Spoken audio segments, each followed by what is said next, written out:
Alam nyo ba na meron pong 4 million Filipinos are jobless? Sir, nakakailang hearing na po tayo. Hanggang ngayon po, kulang pa po inyong personnel. Nakakailang panalo na po kayo ng loto. Mag-apply po kayo sa PCSO. Ang daming pera po ng PCSO. Pera po ng taong bayan yan.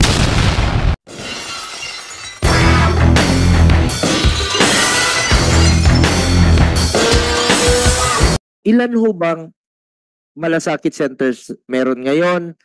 At ilan ho bang personnel ng PCSO, PhilHealth, kumpleto ba? At As of March 11, 2024, 90 po sa Luzon, 30 po sa Visayas, and 41 sa Mindanao. That's a total of 161.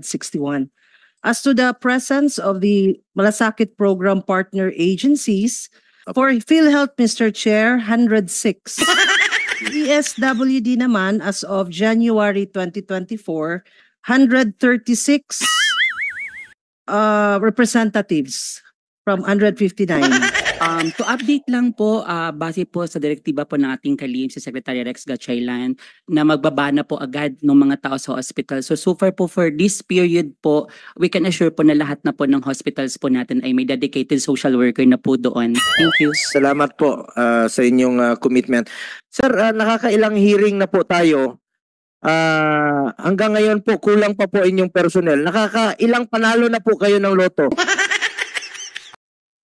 Inuuna nyo pa yung loto eh. Kung meron pang kulang na personnel ang PCSO, bakit po?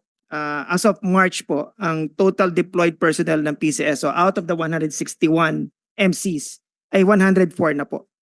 So kulang po namin lamang ay 57 areas to complete the 161.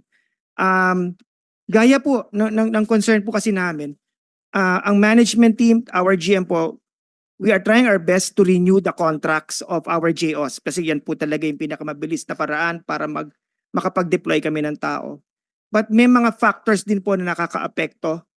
Unang-una, once they sign the contract with us and na-receive ho nila yung kanilang special order for their deployment, we just received communications from them informing us that they will no longer pursue. So hindi po kasi ganun. So ibig sabihin maraming aplikante na hindi na po tumuloy. Yes, Mr. Chair. Nanawagan ako sa Pilipino, sa lahat ng mga walang trabaho, mag-apply po kayo sa PCSO. Ang daming pera po ng PCSO. Pera po ng taong bayan yan. Pera po ng tao yan. Alam nyo ba na meron pong 4 million Filipinos are jobless? So, imposible naman, wala man lang mag-qualify out of 4 million Filipinos. Sir, maniwala kayo sa hindi. Marami pang Pilipinong gustong magtrabaho at magmalasakit sa kapwa Pilipino. Tanggapin nyo lang po yung mga aplikanteng yon, sir. Mapupuno nyo po yung inyong malasakit center ng mga PCSO personnel.